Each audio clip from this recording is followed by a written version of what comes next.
जगत गुरु तत्वदर्शी संत रामपाल जी महाराज के मंगल प्रवचन। अब क्या कहते हैं, जय तुझे राजपाट भी चाहिए, हमरा धर ले ध्यान। कहते विभीषण का भाग बडेरा, दासा तन आया तिस नेड़ा। दासा तन आया विश्वे बीसा, जाको लंक दई बख्शीसा। ऐसा दासा तन है भाई, लंक बकस्ते वार न लाई। आदिनी के पास है ये पूर्ण ब्रह्म दयाल, मान बढ़ाई मारियो बेअदबी सरकाल।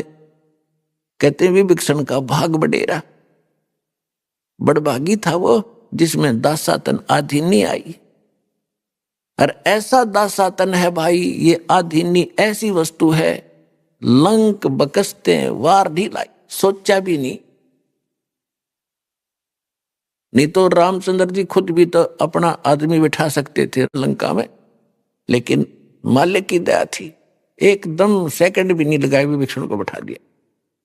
सर्कमस्टांस परमात्मा ने बनाए। तो यहां कहते हैं ऐसी ये आधीनी विनम्रता, इसमें इतने गजब के गुण हैं, जो भक्ति करे अधीन रहे। लेकिन ये तो है पिछले इतिहास। परमात्मा अपने सामर्थ्य को आपके हृदय में बनाए रखना था कि है कोई शक्ति ऐसी जो ऐसी अनहोनी भी कर सकती है जो कोई नहीं कर सकता। लेकिन अब इस समय में आपको वो यथार्थ ज्ञान भी देना है और भक्ति भी देनी है। तो कहने का भाव ये था कि हम पहले सतयुग त्रेता द्वापर में हम दुखी नहीं थे। आज से 50 वर्ष पहले का तो मेरा भी याद है, ऐसे कोई रोग भयंकर गांव में हमने देखा नहीं। जो आज कैंसर तो ऐसी होगी जैसे खांसी जुकाम होया करे, क्यों कर्म इतने बिगड़ गए हमारे। हमने कर्म बिगाड़ लिए और मिलना वही था जो हमारे भाग में है। ये हमें को बताने वाला मिला नहीं, को दर्द ये करने वाला नहीं मिला कि गलत कर रहे हो बच्चों, ये मत करो, जहर खा रहे हो तुम। तो हमने 50 साल में इतने कर्म बिगाड़ दिए, अब सबकी बिरानमैटी हो रही है। यहाँ देख रहे हो आप कितने दुखी हो गए। तो ये बच्चे अनजान पड़े में विष खा के, गलतियां करके, पाप को मांगे, अब ये भोगने पड़ रहे इनको। अब इस परमात्मा के पास वो पावर है, शक्ति है कबीर साहब के पास, ये हमारे पिता है। बच्चा कितनी गलती कर ले, माँ बाप के पास आकर फिर से क्षमा याचना कर ले, तो उसको फिर से सारी सुविधा सौंप देता है, बेटा ठीक ठाक रहे, कर ले, सारी सुख देगा। तो ये वो समर्थ है। गलतियां होगी, इसको भी मालूम है, अनजान नहीं है ये। लेकिन अब टिके रहना, यहां पर जो रोगी आते हैं अधिकतर आते हैं भक्तों के अनुभव सुन के आने लग गया, अच्छी बात है। और तो कोई ठिकाना है नहीं, वो तो सब जगह भटक तो लिए ही है। यहाँ तो सुख होगा ही होगा, लेकिन होगा उनको जो कति और आस छोड़ कर जब यहाँ आएंगे। अब अधिकतर देख रहा है दास भगत लेते, चल तू वहां जाते ठीक हो जाएगा। अब वो दुखी है, उन सोचते चलो वहां भी देख लेता हूं। तो जो ये सोच का है चलो वहां देख लेता हूं, फिर यहां भी ऐसी सुविधा उसको नहीं मिलेगी। यहाँ तो कति समर्पित होकर आवे, अखे परमात्मा हमें और कोई जगह ठिकाना नहीं रहा, और दया कर 2 मिनट में ठीक करे, 3 मिनट नहीं लगे।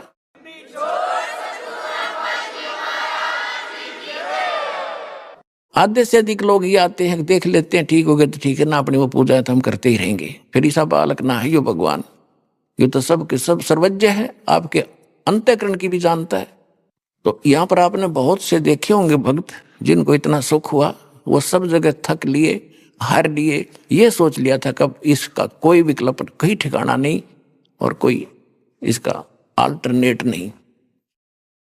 वो 2 मिनट में ठीक करे दाता। तो दास आपको बार बार ये समझाना चाहता है कि इस जाल को समझो और इस कबीर भगवान दयाल को समझो। ये कौन है, ये क्यों भटक रहे हैं आपके पीछे पीछे। अब जो प्रसंग चल रहा था हम उसी पर आते हैं कि एक यज्ञ है धर्म की, और दूसरी यज्ञ है ध्यान, और तीसरी यज्ञ हवन की, चौथी यज्ञ प्रणाम, और 5वीं यज्ञ यहाँ ज्ञान की है। तो ये 5 यज्ञ आपसे यहाँ कराई जाती है। आप धर्म देख रहे हो, ये कहने की आवश्यकता नहीं, सबकी आत्मा मानती है इस बात को कि यहां जो सुविधाएं है शायद विश्व में नहीं होगी।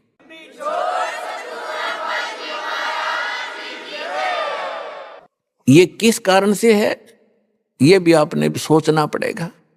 यहां आपके पिता का घर है। यू पूरे विश्व के प्राणियों का पिता कबीर साहब है, और उस कबीर परमात्मा का घर है। वो अपने बच्चों को इतना सुख देता ही देता है। और सतलोक में चले जाओगे तो बिराने घर में, दूसरे के लोक में इतनी सुविधा कर रखी दाता ने। जब अपने घर जाओगे अपने लोक में, वहां जाने के बाद देखना आपको कितना सुख होगा। आप गलत लोक में फंस गए। अनसा देश सुदेश का यू पड़ा कुदेशा आए, जाका चारा मोतियां वो घोग्यों क्यों पति आए। ये परमात्मा सुनाया करते थे आके कि तू उस सुदेश से आया है, अच्छे लोग का आया हुआ, यहाँ कुदेश में गिर गया। ये बुरा लोक है, यहाँ सपने में सुख नहीं। कहीं आप जंगल में देखो जाके, शेर दाव लगाए बैठे हैं, हिरण मर्गों की लाइन आ रही है, झपट कर खा जाता है। शेष बच्चों को वो लिए भागे फिर रहे हैं, मेरा परिवार है, मेरा परिवार है। कोई भैंस गाय जा रही है, उनको पकड़ के झपट के मार लेता है। तो ये काल ऐसा है, इस लोक में आप ऐसे में रह रहे हो।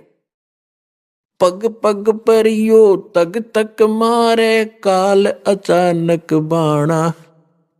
पग पग पर तक तक का मारे, तुम्हें जब चाहेगा उसी को झपट लेगा। कहीं एक्सीडेंट करा देगा, कि तो फ्लड ला देगा, कहीं भूकंप के कारण या रोग के कारण, हार्ट अटैक के कारण। इसने तो रोज 1,00,000 जीव खाने हैं, और आप इसके लोक में और सुख खोज रहे हो, क्योंकि आप अभी तक उस लोक से परिचित नहीं थे जो गीता अध्याय नंबर 18 के श्लोक नंबर 62 में कहा है। गीता अध्याय नंबर 15 के श्लोक नंबर 4 में कहा है कि अर्जुन तू सर्वभाव से उस परमेश्वर की शरण में जा। गीता ज्ञानदाता कहते उस परमेश्वर की कृपा से तो परम शांति को और शाश्वतम स्थानम, यानी उस अविनाशी स्थान सत्यलोक अमर लोक को प्राप्त होगा, जहां जाने के बाद साधक फिर लौटकर कभी संसार में नहीं आते। और परमात्मा से परिचित ज्ञान से आदरणीय गरीबदास साहिब जी ने कहा है कि सतगुरु मिले तो इच्छा मेटे, पद मिल पदे समान, चल हंसा उस लोक पठाऊं जो आदि अमर अस्थान।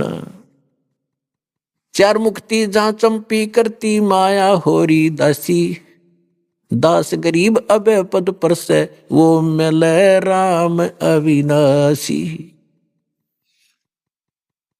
शंखों लहर मेर की उपजे कैर नहीं जा कोई, दास गरीब अचल अविनाशी सुख का सागर सोई। अब यहां तो स्वर्ग चले गए, तो वापस गरीबदास जी ने कहा है कि आगे गए ना बावड़े, ये रहते भी सब जाही, बिन साहिब की बंदगी कहीं ठोर ठिकाना नहीं।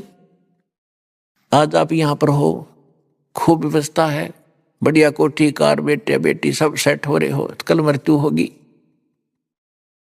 पुण्य किए हैं स्वर्ग में जाओगे, यहां से हुई चलो चलो उठाओ फूको गाडो, स्वर्ग चले गए।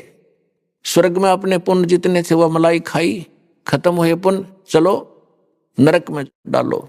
जब नरक का समय पूरा हुआ, चलो गधा बनो। गधे का समय पूरा हुआ, मृत्यु हुई, चलो कुत्ता बनो। कुत्ते की समय पूरा हुआ, चलो फिर सुअर बनो। और फिर कभी मनुष्य बने तो फिर मनुष्य बनो, फिर मरे फिर चलो। या चलो चलो तो भाई सतलोक आश्रम तो मिटेगी। या जितने जल्दी आ जाओगे उतना जल्दी कल्याण होगा।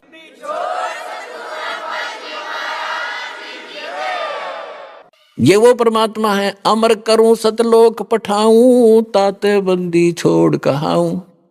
बंदी छोड़ हमारा नामम, अजर अमर है अस्थिर ठामम।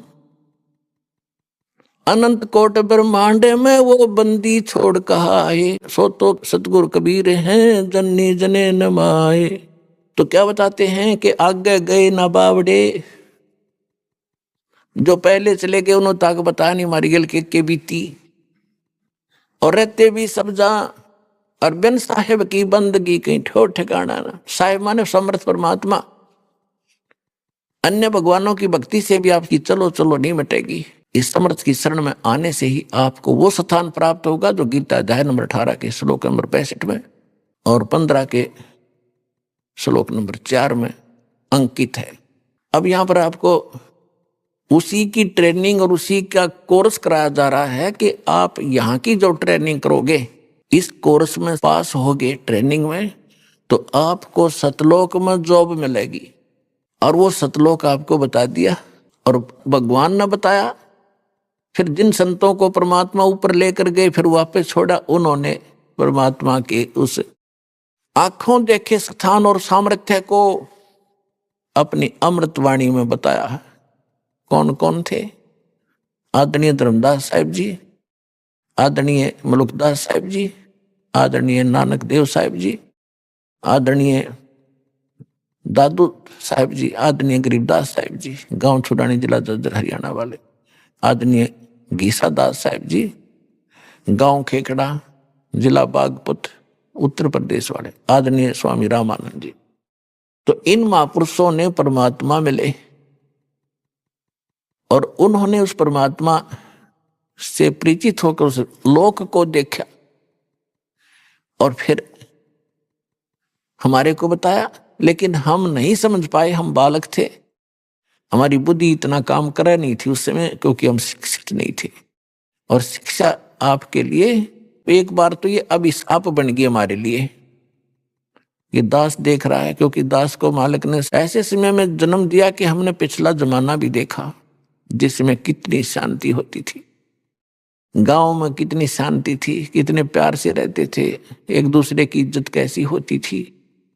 अब बच्चा माँ बाप के सामने कोई उल्टा बोलता नहीं देखा। बालक दूसरी बात है, बड़े होने के बाद इतने लज्जा करा करते एक दूसरे बड़े छोटे की। रिश्तेदारों में कितना प्रेम था। अब ब्याह पाछा हो है, तलाक पहले होले है, वहां पीछे होता बच्चों का मुकदमा पहले दर्ज हो जाता है तलाक का या दहेज का, कि ये जीवन है कोई। हम बगैर ज्ञान के गलतियां कर रहे हैं। सब एक परमात्मा के बच्चे हैं, हिंदू मुस्लिम सिख ईसाई कोई भी। ये जितने जीव हैं सभी परमात्मा के बच्चे हैं। हम किसी को सताते हैं, दुखी करते हैं तो भगवान दुखी होता है। चाहे आप किसी को करते हो, चाहे चींटी हाथी को बेमतलब, वैसे आपको कोई हानि पहुंचाने की चेष्टा करता, जैसे हिंसक जानवर है, उनको डंडा मार दिया उसको और वो किसी कारण से मर जाता तो वो भी कोई आपको पाप नहीं। लेकिन जानबूझ कर उसने जाकर मारे, सांप ने या किसी अन्य भेड़ को बैठी हो, बिच्छू को जानबूझ नहीं मारे, आपको काटने की चेष्टा कर रहा है तो उसको बचाओ में बेशक मार दो, उसको उसका दोष नहीं है वो, क्योंकि काल ने बना ऐसे दिए, हमारे का आपस में लड़ा दिए। लेकिन बेमतलब किसी को सतावा नहीं, इससे आपको कितना दुखी कर ले कोई, जब तक पार बसा उसको तंग नहीं करे। प्रतिशोध की भावना खत्म करो, तब हम आगे बढ़ेंगे, आप सफल होगे। परमात्मा कहते हैं जैसे आपको कोई गलत भी बोलता है, उसे ज्ञान नहीं, वो तो साकेट आदमी है, अपने बाप ने भी ऐसे ही बोलता होगा। कहते साकेट का मुख बंबई है, निकलने वचन भुजंग, और ताकि औखद मौन है, विष नहीं व्यापे अंग। अब साकेट का मुंह वो तो बंबई है, बंबई में तो सांप निकले, सर्प, बंबई है बिल से, और फिर वो तो सर्प निकलेंगे तो काटेंगे आपको, उसके वचन तो काटने वाले ही होंगे, आपको दुखी ही करेंगे। उसकी औषधि बताई है, मेडिसिन बताई है कि चुप रहे, बोल रहे नहीं, उसने जवाब नहीं दे, ताकि औखद मौन है, फिर उसका जहर आपका असर नहीं करेगा। कबीर साहब कहते हैं कि साकट और सवान को उल्ट जवाब नहीं दे। आप कुत्ता भौंक रहा है, आप उसने धमकाओगे, मर दूना भौंकेगा, कहते हैं बोल रहे नहीं, भौंक भांक आप टिक जाएगा। तो ऐसे साकट को वो आपने कुछ कह रहा है, आपको उत्तर देने लगोगे तो दूना बकवाद करेगा, आप चुप हो जाओगे, 10-5 मिनट भौंक के कुत्ते की तरह आप सेट हो जाएगा। तो फार्मूले बताए हैं परमात्मा ने, आप इसको अप्लाई करना। कबीर जो तो को काटा बोए ताको बो तू फूल, तो हे फूल के फूल है वा को है त्रिशूल।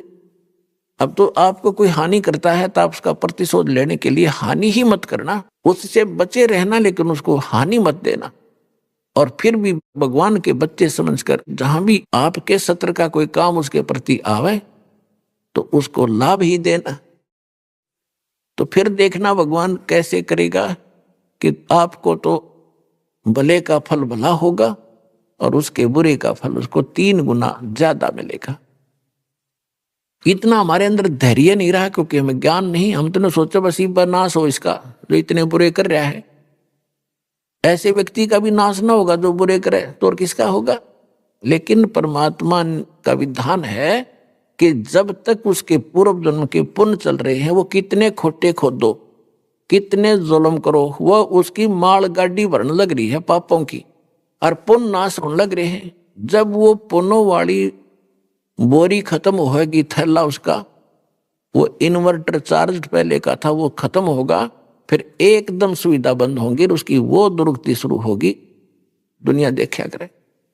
यदि ऐसा नहीं है तो भगवान ही नहीं है। भगवान है तभी तो हम उसके पीछे लगे हैं, और भगवान है तो उसके प्रत्येक वचन का पालन करके इस भक्ति रूपी सफर पर आप बढ़ोगे तो निर्बाध आगे चलते रहोगे। नहीं तो आप लट्ठम लट्ठा होकर वहीं फिर खड़े रहेंगे। आप तो परमात्मा कहते आवत गाड़ी एक है, उल्टों होवे अनेक, कह कबीर ना उल्टियो वा रहे एक की एक। गाली ही से उपजे कलह कष्ट और मीच, हार चले सो साधु है, लाग मरे सो नीच।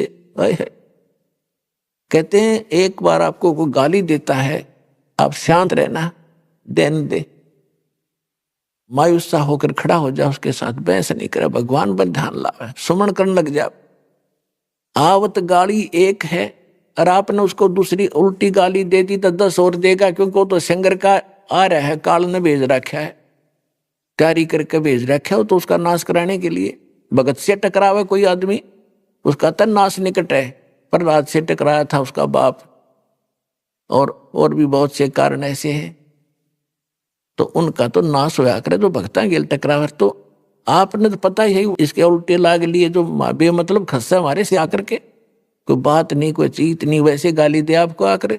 तो कहते हैं आवत गाली एक है और उल्टोगे तो हो जाएंगे अनेक, और कह कबीर ना उल्टियो, गाली मत दियो उससे, वह रह जाए एक की एक, वही टिक जाएगा फिर वो। फिर कहते गाली ही से उपजे कलह कष्ट और मीच, मीच माने मृत्यु तक हो जाते हैं। इस गाली से ही थपड़म थपड़ा मुक्का मुक्का गालम गाला, पहले उसने गाली दी, फिर उसने दी, फिर उसने दी, फिर वो जा रहा है सिंगर का लठ मारेगा, फिर आप मारोगे, आप भी मर सकते हो, वो भी मर सकता है। तो गाली ही से उपजे और कलह कष्ट और मीच मौत तक हो जाती है। और कहते हार चले सो साधु है, हार के चल पड़े वो तो संत है, और लाग मरे सो नीच, उससे गेल गुट्टुम गुट्टा हो मरे या मार दे, वो तो नीच है। तो पुण्यात्मा हमने कुछ सीखना पड़ेगा मालिक के इन वचनों से, और हम सफल होंगे, तभी सफल होंगे। आप देख रहे हो इस दास के साथ 1994 से लेकर आज तक, जब से ये मार्ग शुरू किया है, 2-3 वर्ष तो कम लोगों को पता लगा, फिर तो मस्तारना शुरू कर दिया इन नकली संतों ने, अपने शिष्यों को बुका बकू के ऐसा जुल्म करा। लेकिन हम शांत रहे, मालिक के वचनों पर डटे रहे और अपना उद्देश्य नहीं छोड़ा। आज हम सफल हुए, वो सारे फेल हो गए, और एक दिन ऐसा ही आपके साथ होगा।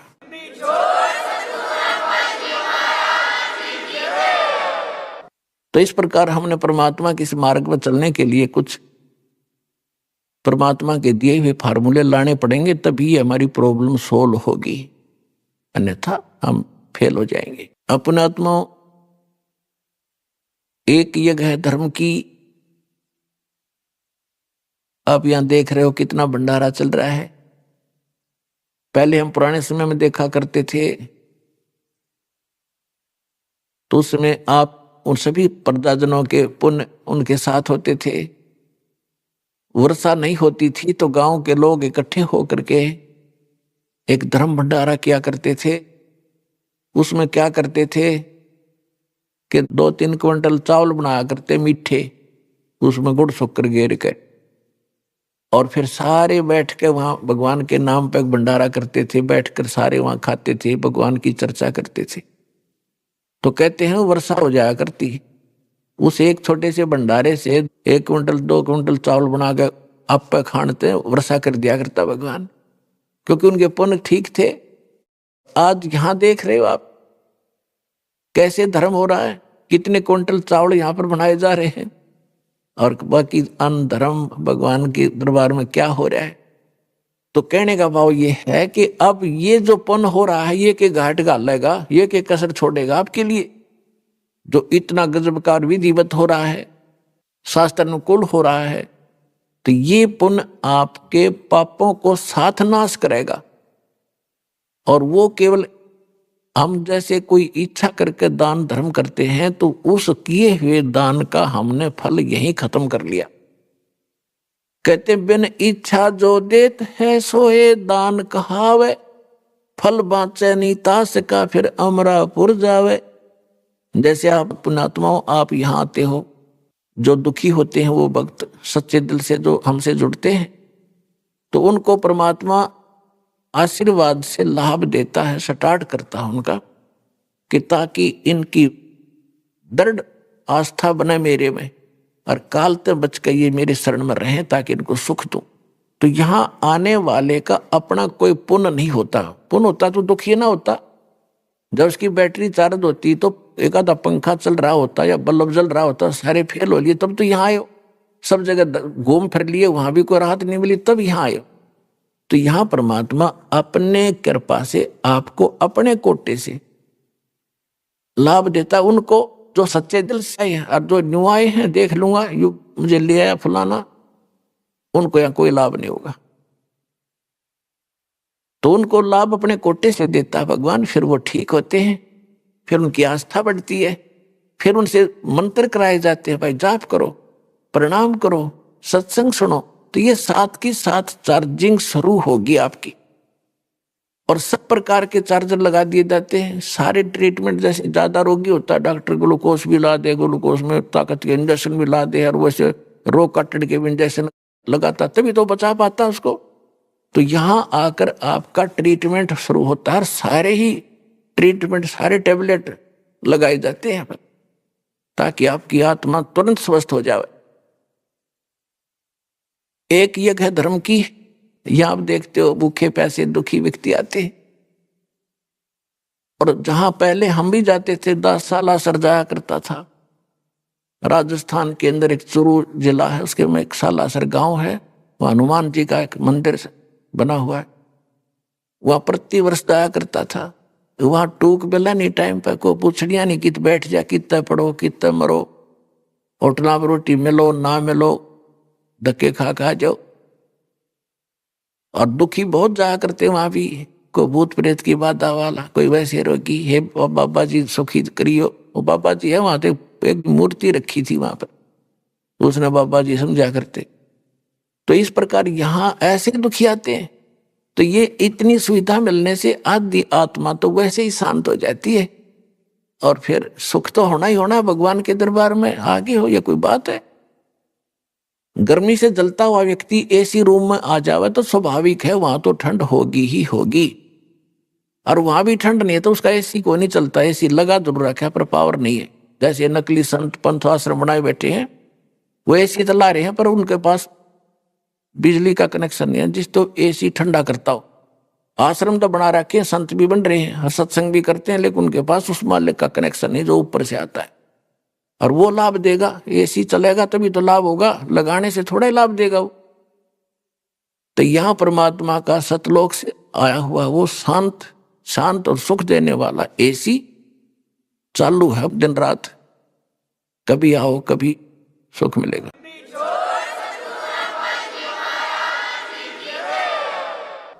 एक यज्ञ है धर्म की, और दूसरी यज्ञ है ध्यान। जब आपको यहां बुलाया जाता है, देखो पुण्यात्माओं, बच्चा स्कूल जाता है और अध्यापक यदि वो 1 दिन 2 दिन लगातार नहीं आता है तो अध्यापक उनके माता पिता को संदेश भेजता है, या तो अपने बच्चे को भेज देना, ये फेल हो जाएगा, मेरी जिम्मेवारी नहीं है। और हम एक रोजी रोटी के लिए अपने बच्चों को 18-20 वर्ष तक फ्री छोड़ देते हैं बेटा, और धन भी लगाते हैं, तब वो केवल एक रोजी रोटी ही तक का जुगाड़ कर पावा तो कर पावा, ना भी हो। या सभी जो शिक्षा ग्रहण कर रहे हैं सारे नौकर नहीं लग सकते, और सभी एक जैसा उद्देश्य लेकर पढ़ रहे हैं, और उनको मिलना उनकी किस्मत ही मिलनी है। और परमात्मा के लिए हम जितना भी समय और धन व्यय करेंगे आपका व्यर्थ नहीं जाएगा। कबीर कमाई आपनी कदे न निष्फल जाए, 7 समुद्र आडे पड़ो वो मिले अगाऊ आए। धर्म तो धसके नहीं है, धसके तीनों लोक, खैरायत में खैर है कीजे आत्मपोख। धर्म का नाश नहीं होगा चाहे तीनों लोकों का नाश हो जाएगा। परमात्मा से प्रश्न करते हैं कि एकम एका होएगा ये विनसेंगे कैलासे, धरती अंबर जावेंगे तब कहाँ रहेंगे तेरे दास। एकम एका होन दे और विनसन दे कैलासे, जो सतनाम आश्रित है वो मुझ में रहे मेरे दास। जो मेरी भक्ति करते हैं, मेरे पर आश्रित हो गए हैं, वो मेरे पास रहेंगे। उनको ऐसे रखूंगा जैसे प्रहलाद को अग्नि में बचाया। अग्नि का क्या गुण है? फूकना, जला देना। प्रहलाद नहीं जला, तो ऐसे मेरे भक्तों को रखूंगा। युद्ध नाश तो होएगा लेकिन मेरे भक्तों का नाश नहीं हो सकता। हमारा भक्त पिछोड़ी होई तुम्हारा नाम ना लेवे कोई, फिर भगवान का नाम और निशान खत्म हो जाएगा।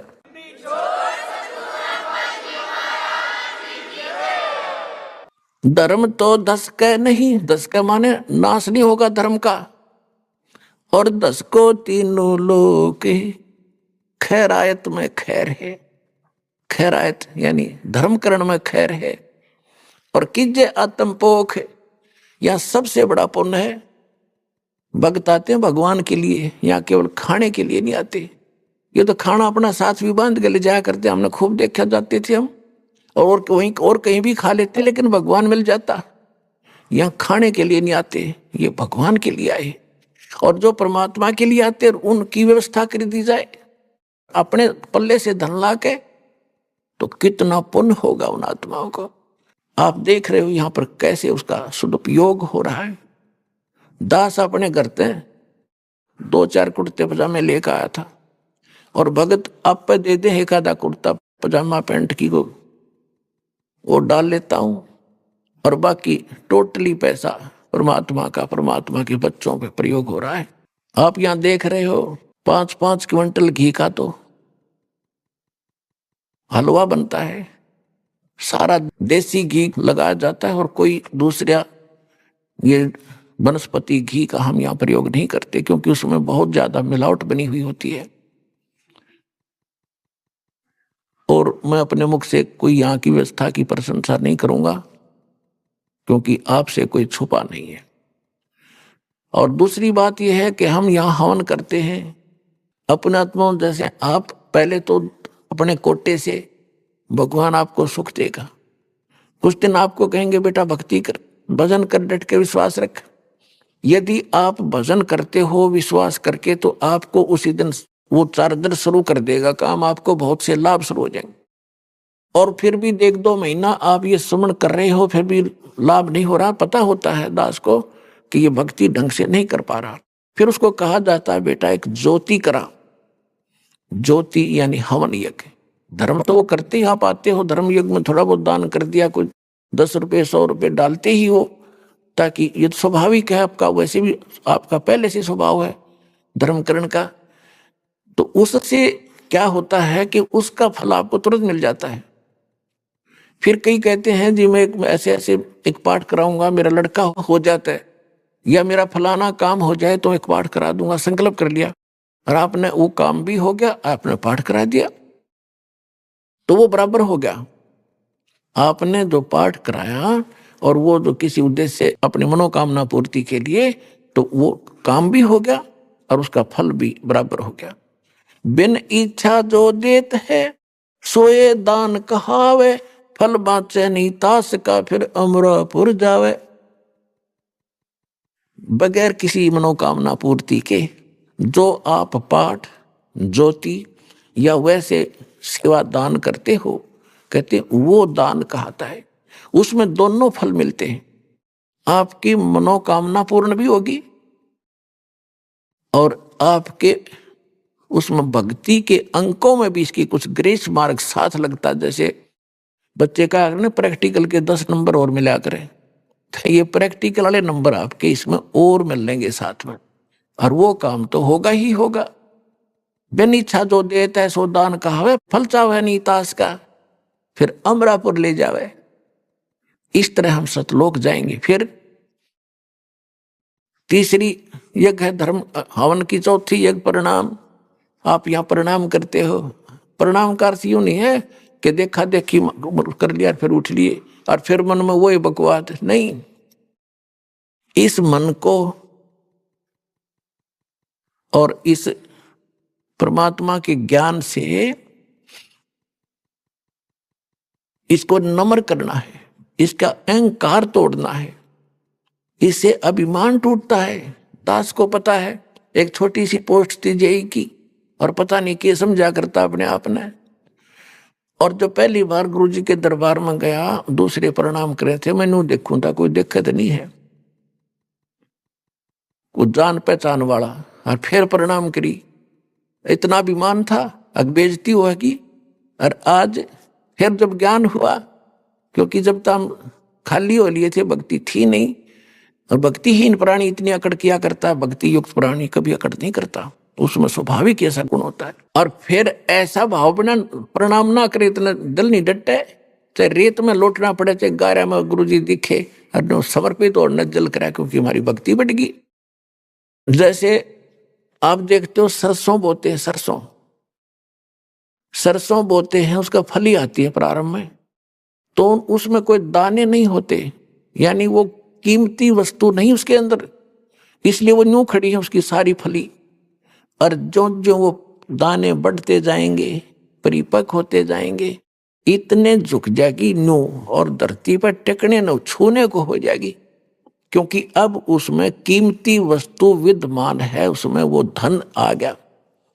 तो इसी प्रकार जिस व्यक्ति में भक्ति बढ़ती चली जाएगी, वो सरसों की तरह उसमें भक्ति धन इतना जोर देगा कि वो धरती में टिका के रखेगा, टेकन न हो जाएगा। यानी जड़ों प्रणाम तक करूँ और चाहे रेत में लौट जाए दाता के लिए, इस माटी का के बनेगा, या कल फूक दी जाएगी, इसके ऊपर गधे लौटेंगे, कुत्ते लोट मारा करेंगे। क्या खा के इस मिट्टी का अभिमान करते हो हम? ये मन इतना बेहुदा हो गया। अब इस ज्ञान से इसमें नम्रता आवेगी, और नम्रता आवेगी तो भगवान निकट रहेगा आपके। अभिमान परमात्मा को कति पसंद नहीं, और हम उसको ज्यादा लिए फिर रहे थे, तो ये विष निकाला जाएगा अभिमान वाला। इस परिणाम से कहते जय गोपाल दंडवत करो, पैरों पड़ प्रणाम, पर दुआ करो दिल पाक से, वो असली सलाम। जय गोपाल दंडवत कर, जैसे जय गोपाल बोलिया करते पहले हुए, उनको समझा रहे हैं भगवान। और दंडवत पैरा पड़ प्रणाम, लेकिन दुआ करो दिल पाक से। जब प्रणाम करो हृदय से करो, देखा देखी करने का कोई लाभ नहीं। हृदय से करो, अपना परमात्मा का नियम मान कर करो। और प्रणाम करते हो, दंडवत किस लिए करते हैं कि माटी हो लिया दाता आपका दास, अब कोई ब्योंत नहीं रहा मेरा नाड़ उठान का। और बाहर जाते फिर के बढ़ रहा, तू आ जा खाक प्रणाम करके गया, फिर तू है मूर्ख कहीं का। अभी आपने सुने संत रामपाल जी महाराज के मंगल प्रवचन।